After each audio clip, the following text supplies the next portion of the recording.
Hello, faithful, and welcome to the 49ers Plus podcast. I'm Al Moriello, and this is your source for the most objective 49ers discussion, only smart takes without the clickbait. And today I'm going to give my thoughts on the 53-man roster and practice squad for the 49ers now that the dust has settled, essentially leading into the Week 1 showdown at Seattle. We're also going to be talking about what Jennings is reportedly asking for, the contract, the calf, Kendrick Bourne, former 49er receiver, reportedly visiting the 49ers on Labor Day on Monday. We'll discuss that, what that could possibly mean, and why the wide receiver shakeout and what the Niners are going to bring to Seattle on the active roster is better now than what we saw at the beginning of training camp, or what that combination of receivers could have been pre-injury. I will explain. But let's start off talking about the roster. Everyone's had several days to digest, and there's been moving parts, signings to the active roster, practice squad, releasing players, etc. But I wanted to give my thoughts, like I said, now that the dust has settled on this initial 53, or the 53 for at least Week 1, or maybe the first couple weeks of the season, barring injury. So out of the 53 players I predicted, 49 or 50 of them, depending on how you want to look at it, actually made the roster. And I'll explain that the quarterbacks, obviously Purdy and Jones nailed the 4 running backs, and obviously Juice at tight end, at fullback. They only kept three tight ends. I called all 3. I chose 9 offensive linemen. I didn't think they would keep 10, and the top 9 I nailed. I didn't think they would keep Drew Moss, but they did. I think they were afraid of losing him to waivers like they did Jarrett Kingston last season to the Panthers, that player was actually released and available to be claimed, but the Niners did not. And where the wide receivers shook out in terms of the 5 on the roster, I nailed also. So Jennings, Pearsall, Russell Gage, Sky Moore, and Jordan Watkins, who may or may not be active for Week 1. Obviously, we know who the 3 specialists are. I thought they were going to take 10 defensive linemen. I did not think it would be 11. I thought Yetur Gross-Matos, when I made the prediction about a week and a half ago, would start out on the PUP list. It sounded like the knee wasn't, whichever knee it is, wasn't doing well. And Kyle described it as a wear and tear issue, which sounds chronic, degenerative, and arthritic type of thing. But they activated him from PUP. So they have 6 defensive ends: Bosa, Michael Williams, Bryce Huff, Sam O, and Yetur. And 5 defensive ends, can't count, and 6 defensive ends with Robert Beal. Let me take a step back. I have a lot of things going on in my Word document in colors. And then 5 defensive tackles in Alfred Collins, CJ West, Jordan Elliott, Kalia Davis, which were more or less easy calls. The only wild card was, would Jordan Elliott get released or traded due to his contract and the amount of money that they could have saved on the cap? But then it leaves no veteran options on the line. And the Niners put a claim in for Jordan Jefferson, second-year player out of LSU, released by the Jacksonville Jaguars. So went heavy on both lines, and those were, or still are, is fair to say, areas of concern for the team, right? 3 new players on the offensive line. So Matt Hennessy at center and guard beat out Nick Sakiel. Thankfully, we've seen enough of Nick Sakiel. 7th round pick, a guard, Connor Colby, makes it, and undrafted rookie free agent Drew Moss from Colorado State made it. And 2 backup tackles, like I mentioned, in Anthony Pleasance and obviously Spencer Burford. Going 11 on the line was really surprising, because they could have went as little as 8. That would have been ridiculous. 9, I could have argued was okay. 10 felt right, given the issues along the line, mainly all of last season, especially stopping the run. But since now you're bringing in 2 rookie defensive tackles, not like they're starting, it's going to be Jordan Elliott and somebody else starting alongside him. Now you're bringing in a player with NFL experience in Jordan Jefferson to give you 5 defensive tackles. I know everybody's favorite training camp hero and Sebastian Valdez was waived. Guys, we as fans, not me, but the royal we as fans, tend to overrate players on our own team, or we're quick to call them, oh, he's trash, he's garbage, shouldn't be on the team if someone gets on our bad side. Sebastian Valdez played well, and I thought it was going to be between him and Evan Anderson. I chose Evan Anderson. Evan Anderson made the team, subsequently released, and Evan Anderson is now on the practice squad, which gives additional depth to the defensive line. But bringing in Jordan Jefferson, again, not a rookie, but you still have a relatively young D-line. Elliott being the veteran, 2 rookies, a second-year player and a fourth-year player in Kalia Davis. Linebackers, I really should have stuck with my gut and said they're going to take 5. And if they were going to take 5, I would have nailed the 5. Warner, Winters, Martin, Tatum Bethune, and Luke Gifford were my top 5. I thought Curtis Robinson made the team, would have made the team, not because of the pick 6 he had in the preseason finale, but because the Niners have gone 6 linebackers the past couple of years, which I always thought was heavy. I thought 5 makes sense. Otherwise, you're carrying 6 to always have a 6th linebacker inactive, right? You're never going to have 6 active on your 46-day game day roster. Curtis Robinson on the practice squad along with Jalen Graham. Should have went with my gut there.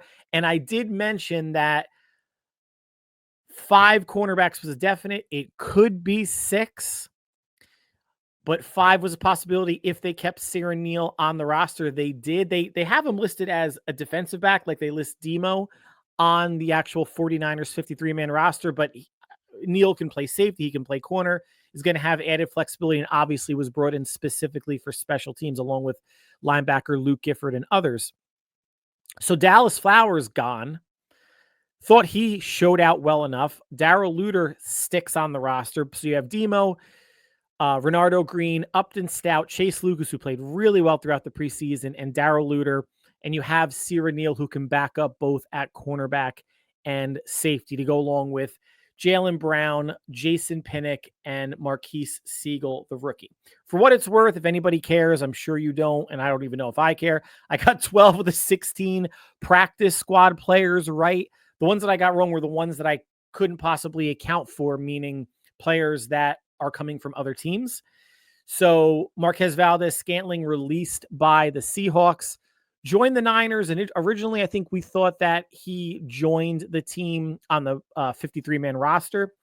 He did not. He's on the practice squad. Russell Gage instead is on the active roster.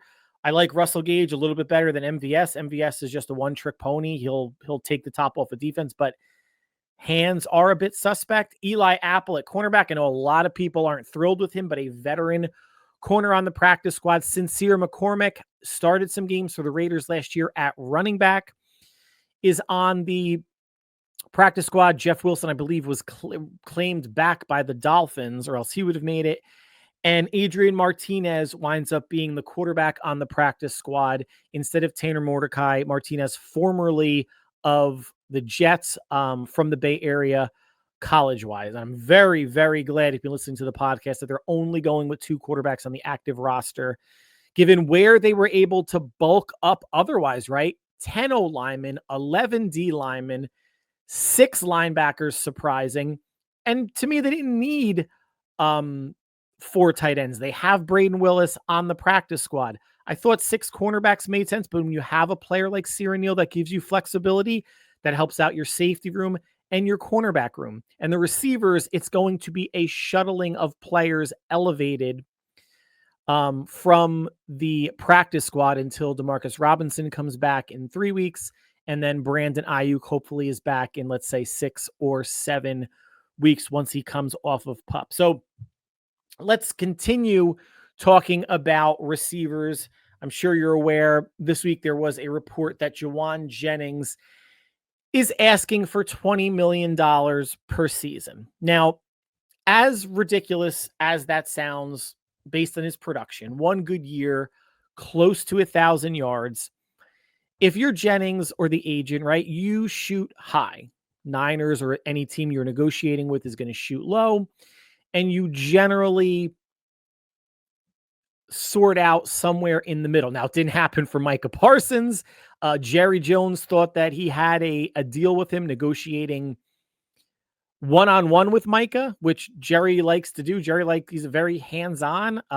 As much as people want to say he's getting senile or whatever, he's worked a lot of deals and brokered a lot of deals that way, but he's doing it to get a discount, right? He's not throwing the bag at these players. He's working independent of the agent to get players on a discount, and it didn't happen. You see Micah go to the Packers. He's getting $47 million a year on average, and the Cowboys gave up 2 first-round picks and a defensive tackle who cannot stop the run. So whatever Jerry Jones was spewing in his press conference, it was absolutely ridiculous.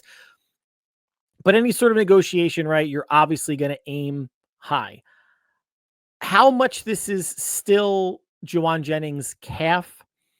If it was 50-50 calf and contract in the beginning of August, it feels like it's 75 contract, 25% calf now. Listening to Kyle Shanahan and John Lynch in the press conference, they weren't getting miffed or aggravated when people were asking questions, but you could tell by the body language, the facial expressions, that they're obviously not happy, right?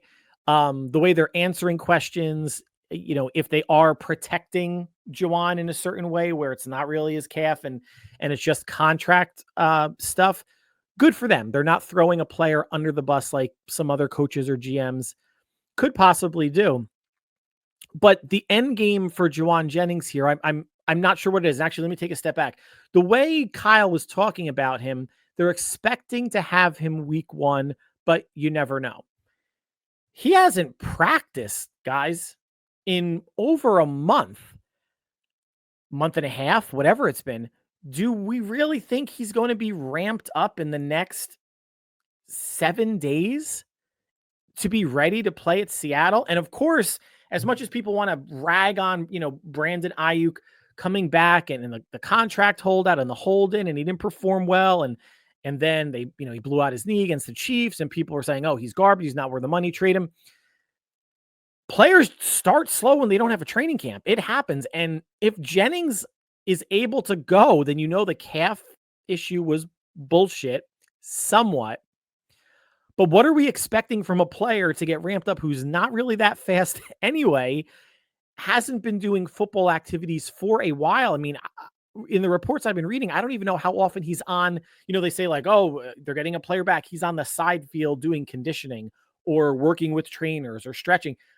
We weren't even hearing that for many of the weeks from Jennings. So I'm not saying Kyle or John are lying or being disingenuous, but if Kyle in his mind think there's a possibility that Jennings could be ready for week 1, then it's not the calf, or the calf is somewhat healed. But if it's healed, what about the rest of the body, ramping him up to be ready for week 1? I don't really think, I don't know how much of it's a legitimate possibility of him playing in Seattle. I'm hoping he is going to, but the asking for $20 million, I don't know where this nets out, guys. I think, he got some of his guarantees. I think you probably have seen on social media that he has additional guarantees in about the $3 million range if he gets 60 receptions, 600 yards, and 6 touchdowns. So every game that he misses puts him at jeopardy for that. Now, the offense should run through Kittle and McCaffrey and Pearsall in that order. They should not run McCaffrey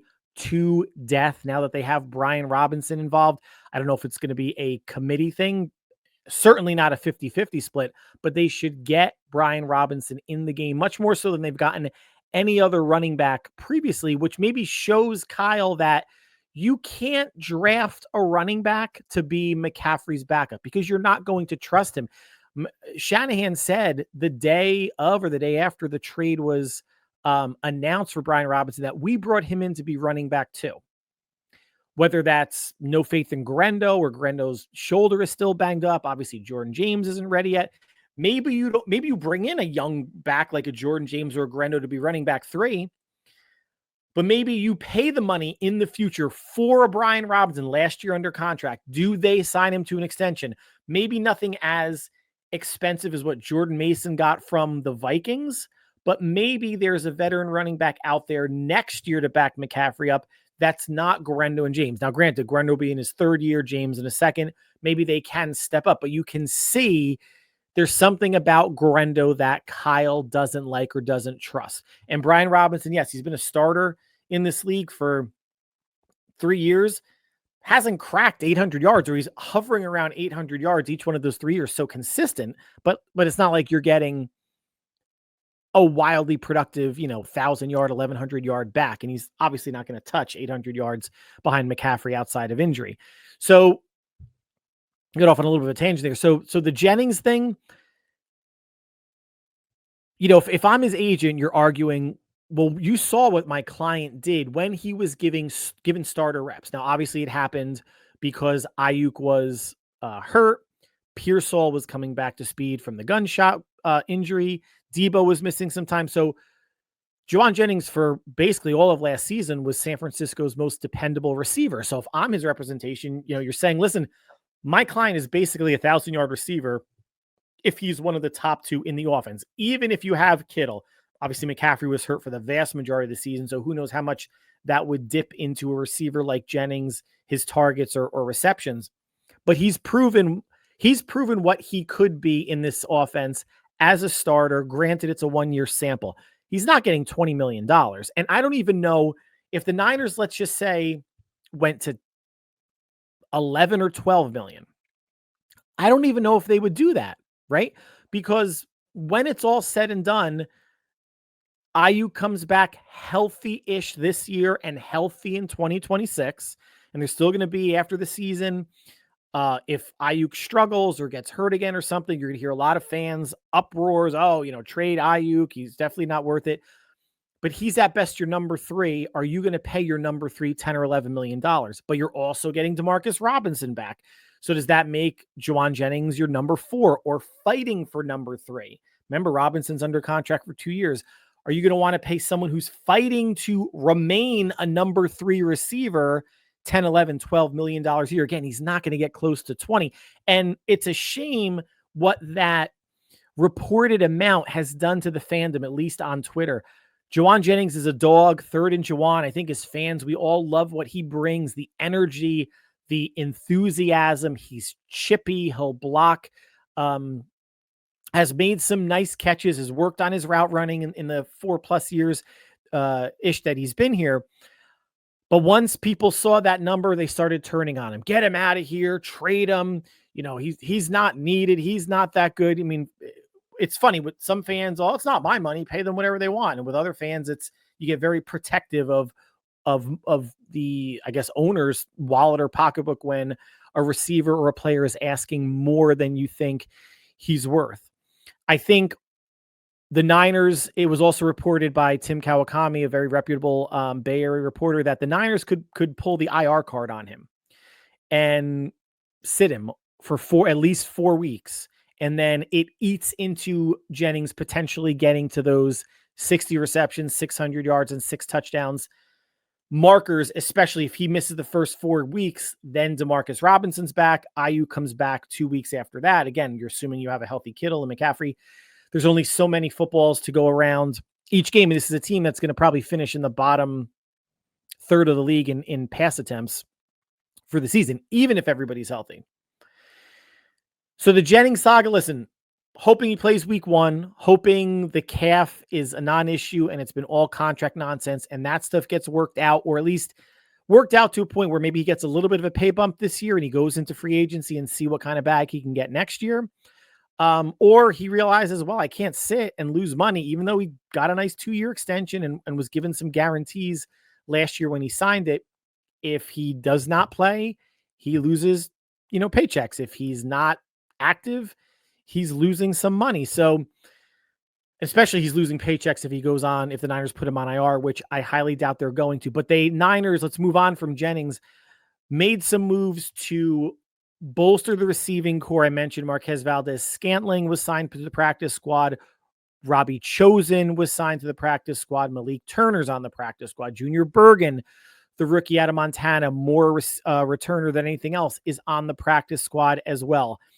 Russell Gage, about a week and a half ago, wound up getting injured, said it was a 7 to 10 day injury with the Niners. Let's just assume 2 weeks, which means he should be okay, or 100% mid this week. Couple days of practice. Everybody heads up to Seattle. They see who is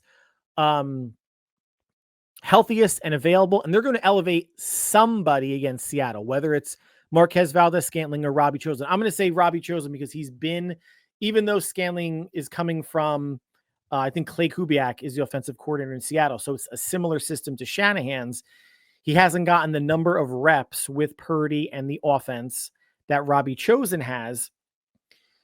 So I could see maybe Chosen and Marquez Valdez-Scantling alternating elevations each of maybe the first 6 weeks of the season, or at least the first 3 weeks until Demarcus Robinson comes back. Another receiver, former 49er Kendrick Bourne, is apparently visiting the 49ers on Monday and has a visit, I guess, the next day with the Washington Commanders. If he wants to stay with San Francisco, the question is it practice squad or is it the 53-man roster? Practice squad is fine. You sign him and I will release Malik Turner. Or there's another player, I'm sure, out of the 16 that you can release to have 4 receivers. Feels a little bit heavy, but I would keep Junior Bergen on the squad just in case Sky Moore gets hurt. At least you have another player with punt return and kick return experience. So Kendrick Bourne left the 49ers for the Patriots, got a decent contract while blowing out his knee a couple of seasons ago, bounced back last year, should be healthier now. And now people are saying, oh, get Jennings out of here. Bourne was Jennings part one anyway, and he had just as good a season. He never had with the Niners as good a season as Jennings did. He's not as big of a target as Jennings. He's not that fast like Jennings. Similar route runner, similar hands. Jennings much stronger in the blocking game, which Kyle obviously likes as that, again, that big slot. And Bourne played, some outside receiver, some slot receiver in his time with San Francisco. Also, I will be curious, but also surprised if they were to sign him, especially to the active roster on Monday, given how close they are to week 1 in Seattle, because obviously they would have to release somebody from the active roster. I'm much more comfortable with, again, now, but it also could be a signing if the Jennings thing deteriorates, either contractually or if the calf is a legitimate thing. Maybe you sign Bourne and you put Jennings on IR, right? And now you have 2 receivers in bubble wrap on PUP or IR in Ayuk and Jennings that you can bring back in October when the Niners are potentially dealing with injuries, hopefully not at receiver or somewhere else. So I would say Kendrick Bourne being signed to the 53-man roster on Monday might mean something is up with Jennings' calf, legitimate health concern, or something with the contract. They are not going to trade him. They would then have 6 receivers on the 53-man roster, which is not unheard of. They would just need to figure out who else they are going to release. And sticking with the receivers, this is the last segment of the podcast.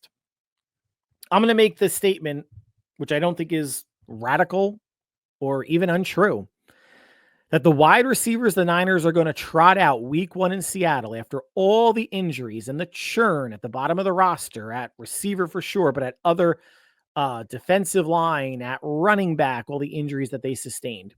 The receivers that they're going to suit up week 1 are better than the receivers we thought they were going to suit up at week 1 at the beginning of training camp, assuming everybody was healthy. Because then, remember, Ayuk was still going to be on PUP. Demarcus Robinson was more or less going to be suspended. And Juwan Jennings initially aggravated his calf in OTAs in April or May, but we'll still leave him in the mix. Then at the beginning of training camp, if all went according to plan health-wise, they would be trotting out Ricky Pearsall, Juwan Jennings, Jacob Cowing, I believe Russell Gage would have made it, and Jordan Watkins, the rookie out of Ole Miss. Who is going to be active for week 1, in my opinion, going up to Seattle? Ricky Pearsall, Juwan Jennings, if he's healthy, those are the same. Sky Moore, Russell Gage again, and Robbie Chosen. We don't know what Jacob Cowing is going into his second year. Has as many injuries so far this offseason than practices that he's tried to participate in. And Jordan Watkins looked nice in training camp, had a good first game, caught one 50-yard pass, then had 2 other receptions for 3 yards, high ankle sprain. I don't know if they're going to want to rush him back, and they're going to need to have 7 inactives on their roster. But to have a Jacob Cowing and a Jordan Watkins as 2 receiver options, and maybe Watkins wasn't going to be activated anyway. Maybe they would only have 4 receivers active and they pull up another veteran from the practice squad. But let's just assume these are the 5. Then you're going to have a complete, a somewhat unknown in Jacob Cowing and a complete unknown in Jordan Watkins going to Seattle. Very difficult place to play, a division matchup, week 1 of the season, where generally offense is behind the defense in terms of progress throughout the offseason. You're replacing Jacob Cowing with Sky Moore. Now, Sky Moore is no great shakes. I'm not here, to say that, he's good in any one aspect of, what's expected of a wide receiver. But he has the ability to be a gadget guy. He has the ability to run deep, to go over the middle, and to be a punt returner, right? You can have the ability to do something. Doesn't necessarily mean you're going to be good at it, but he has the ability to do those things, just like Jacob Cowing does, and he's a very young player. But Sky Moore, and I know Chief fans hate him. Social media, they think the Niners got fleeced. It was ultimately a pick swap, set, 6th to 7th round, whatever. But they got a player with 2+ years of NFL experience. Granted, he missed 80% of last season with injury. He was on IR, but has returned punts at the NFL level, has played in a complex offense or under a brilliant offensive mind in Andy Reid. And this can go one of 2 ways. Well, if Andy Reid can't get anything out of him and he's willing to trade him, is Kyle Shanahan going to? I don't know, but I'll trust Sky Moore right now more so than I'll trust Jacob Cowing. And I will trust Robbie Chosen, or if it's Marquez Valdes-Scantling is the one that gets elevated, over Jordan Watkins, a rookie. I think that's a no-brainer. I don't care about potential. Well, Jacob Cowing was looking good and he's fast and this and that.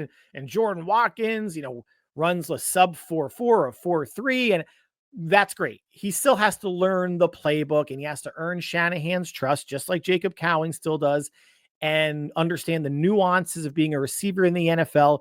Whereas Robbie Chosen, been there, done that. Russell Gage, been there, done that. Sky Moore, to a certain lesser degree, under Andy Reid with the Chiefs, been there, done that. It is a more seasoned receiver group now than what could have been starting training camp if the receivers that I estimated would have made the 53 would have stayed healthy. It's going to be a more dangerous, a more obviously certainly experienced, and I think a more productive and varied receiver core for the first 3 weeks until Demarcus Robinson comes back. Then Robbie Chosen just doesn't get elevated anymore, right?